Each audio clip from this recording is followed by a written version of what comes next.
How would you describe your situation, your relationship with Irene? Because that was or is your daughter. Not any longer. Welcome to MsMojo, and today we're spilling the tea on the most chaotic series of incidents involving Drag Race queens that largely unfolded after the show. I'm here to just apologize, and I want to make that very clear. Gia Gun opened the doors. Season 14 of Drag Race made history in many ways. It brought the show's first heterosexual cisgender male contestant and marked the first time 5 transgender queens competed in a single season. I'm wearing the transgender flag colors, so I'm letting people know who I am from my hair down to my toes.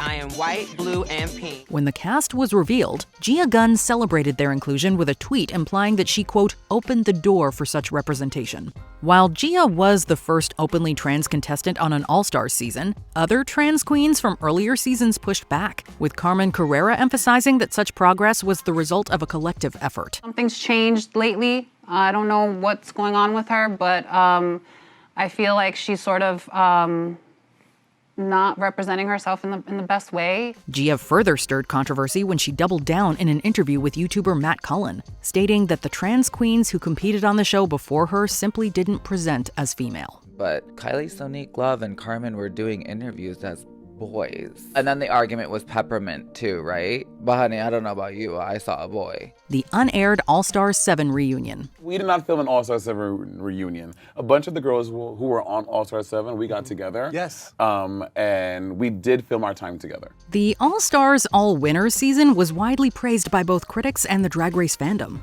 However, many of the queens were dissatisfied with how things played out on the show. As a result, they came together to film an unofficial reunion, reportedly hosted by Bob the Drag Queen. Bob, sounds like you're really excited too. So I have not been this excited about a season of Drag Race in a very long time. I agree. News of the reunion spread after Trinity the Tuck confirmed on social media that it had been recorded over Zoom. But just as fans grew thirsty for the behind-the-scenes tea, the networks seemingly stepped in and blocked the release, as it was produced without their approval. If the All-Star 7 girls were coming together to chat, like, we all agreed to be, it wasn't to do anything nefarious, it was just to, again, we're all winners, right? Unfortunately, this means we may never get to see the footage, which is especially disappointing because according to season 11 winner Evie Oddly, it was one for the books. Who is She-Devil by Night? Drag Race fans turned into amateur sleuths when the identity of a controversial Reddit user came into question. Between 2019 and 2021, the account She-Devil by Night was active on the RuPaul's Drag Race subreddit, posting almost exclusively about one queen, Trinity the Tuck. Girl, just do it. I mean, okay. You'll probably fit the role better. Well, what's that supposed to mean? When a fan directly asked Trinity on Twitter if she was behind the profile, she replied that she was, which many took as a confirmation. Soon after, users began highlighting posts in which the account claimed to be a trans person of color and frequently defended Trinity, using these to buttress their stance. People have been accusing Trinity of masquerading as a black trans woman under the now deleted Reddit username She-Devil by Night, which is maybe the wildest sentence that has ever come out of my mouth. However, subsequent tweets by Trinity suggest that her admission may have been sarcastic. Trinity has since denied any involvement, and since the account is now deleted, the true identity of She-Devil by Night remains a mystery. The comment history of She-Devil by Night reveals a die-hard Trinity stan. No question about that. But it's also not hard to imagine such a person exists. Trinity is a drag queen that won All-Stars 4 and has amassed like 1.3 million followers on Instagram. Derek Barry and India Farah's feud escalates. India got fired from Piranha. I quit Piranha. If you quit, why do you need to say this establishment will hire anybody now? And it did. For those living under a rock, these two queens fell out after Derek Barry's partner was hired to replace India Farah at a Vegas nightclub.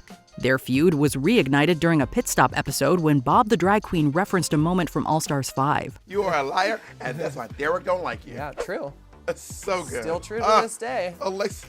But I love working with her. She's in the Vegas show. No, Alexis. In response, India took to social media to hit back at Derek. However, her use of the word slave on Juneteenth was pointed out as inappropriate by Shea Coulee.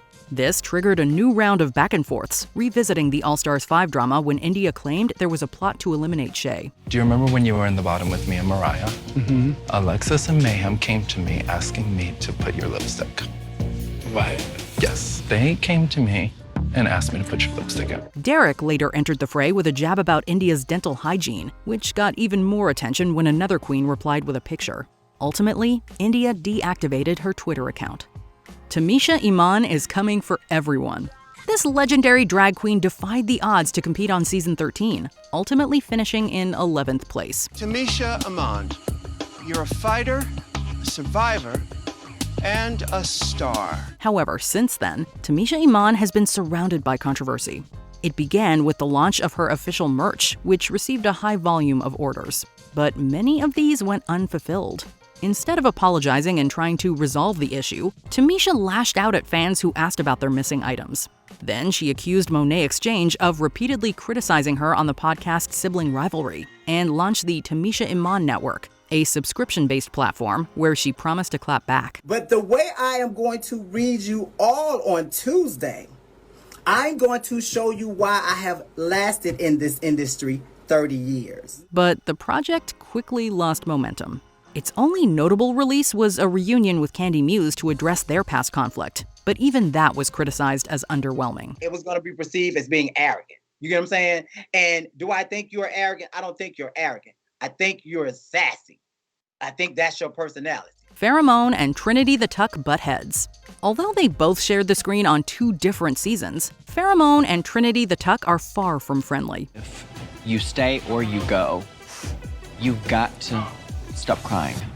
You've got to pull it together. Their feud began in 2021 when Farrah publicly criticized Trinity for performing at a brunch show during the pandemic. Although it simmered down afterwards, the beef was rekindled in 2024 when Trinity appeared on Sibling Rivalry and named Farrah as a queen she doesn't like, again referencing the brunch show as the source of their fallout. Girl, she tried to get all of her fans to attack me because I did a show during COVID. Oh, the brunch show. The brunch show outside with a mask. Things quickly escalated from there. Farrah responded with a story alleging that Trinity had made transphobic remarks during a dinner they shared with Farrah's then-boyfriend, a trans man. However, Trinity denied the accusation, claiming Farrah exaggerated her story and wrongly attributed someone else's comments to her. And again, this was a long time ago, so I don't fault her for not remembering details, but what she said that I said was not anything. I didn't say anything to do with that. That was somebody else. Arrietty versus Irene the Alien.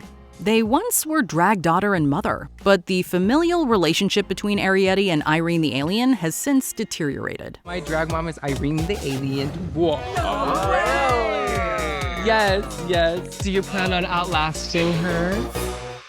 I don't like this game. Shortly after Arrietty's controversial run on season 17, Irene was asked by her fellow All-Stars 10 queen Mistress Isabel Brooks about the status of their relationship. She revealed that it had fallen apart due to an issue involving, quote, money, quote, character, and or a, quote, man. Do you think it could be saved? No, I will say this. I never forgive someone who f***s with my money, my character, or my man. Arrietty later responded on Twitter, seemingly confirming that money was the main cause. But then, she accused Irene of racist behavior and engaging in inappropriate activity with minors. After receiving backlash, Arrietty deleted the tweets, and days later, issued a statement describing her claims as, quote, inappropriate and, quote, unnecessary. She apologized to Irene and expressed a commitment to doing better moving forward. I want to sincerely apologize. It was unacceptable behavior for sure, and I'm so sorry. Elliot with 2 T's remarks and alleged on-set behavior. Before season 13 even began airing, Elliot with 2 T's had already sparked controversy. While reacting to the Meet the Queens video, Elliot described Simone's drag as, quote, black girl magic that wasn't, quote, aggressive. She is, in a word, black girl magic. Yeah. That is what she brought. She felt that that should be her message. And Right. it was, And but she she looks did it so amazing. elegantly though. Yeah. It wasn't aggressive. Fellow contestant Candi Muse criticized Elliot for that remark and also accused her of making racial microaggressions during production. Then, Gottmik revealed on an episode of his podcast that a season 13 queen had made transphobic comments on set. No, when I was on Drag Race, there was like someone on my season that was like just being like transphobic. Directly to you? Directly. Like what? Like you're never gonna be a man? Although he didn't name anyone, Candi confirmed he was referring to Elliot. Fast forward to 2024, and Elliot sat for an interview to address the controversy. But instead of quelling the backlash, it only reignited it. Elliot received even more criticism for apparently avoiding accountability and trying to paint herself as the victim. I never once wanted anyone to think that I felt that way. And I even tried reaching out to Simone, and I text her over and over again, and I never got a response. Sherry Pie's disqualification. Sherry is a big, loud Broadway dame. When you enter a Sherry Pie show, I expect nothing less than laughs, hoots, and hollers. Shortly after the 12th season of Drag Race premiered, several men came forward accusing one of the contestants, Sherry Pie, of sexual misconduct. They alleged that Sherry had posed as a casting director named Allison Mossy and coerced them into sending explicit pictures and videos under the false promise of Broadway roles. I have been selfish and depressed. And as my Mom, therapist... we don't have a lot of time. All right, let's save these sluts. After admitting to the allegations and posting an apology on Facebook, Sherry was disqualified by VH1 and World of Wonder. The producers then took the unprecedented step of heavily editing her out of the season, allowing her to appear only when absolutely necessary. Since then, Sherry has made several attempts to stage a comeback, including making a televised apology on the talk show Tamron Hall. However, none has been successful. I just want to let the victims know and everyone else know that I am so sorry. And I can't even begin to imagine the pain and the trauma that I have caused. Before we continue, be sure to subscribe to our channel and ring the bell to get notified about our latest videos. You have the option to be notified for occasional videos or all of them. If you're on your phone, make sure you go into your settings and switch on notifications. The unraveling of King Tyra. America's next drag superstar is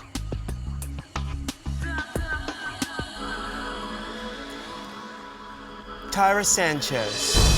Since winning Drag Race Season 2, it has been downhill for King Tyra. Things started to unravel in 2017 when he posted a fake obituary for Morgan McMichaels, linking it to his SoundCloud page. Then, in 2018, Tyra was banned from attending DragCon after posting cryptic messages that suggested he intended to carry out something sinister there. I told them that I would never work in this establishment again, and I was actually crying at that point. It was like I left. And I was like done with it, whatever. But that paled in comparison to his actions in 2025. In January, news broke that the Vivian had passed away. As heartfelt tributes poured in, Tyra made an insensitive post referencing an old tweet she had directed at him. Just 3 months later, after Jiggly Caliente's passing, he made a similarly mocking remark about her health struggles. This behavior led many to call for Tyra to be stripped of the crown. Like whatever, okay, so I just ruined my reputation again for no reason. Wow. Like, okay. Another okay whatever moment for Tyra, just having to brush it off and keep it going. What other behind-the-scenes Drag Race sagas did we miss? Let us know in the comments below. You want me to name names? I'll name names. You want drama? I'll give you drama. Am I the drama?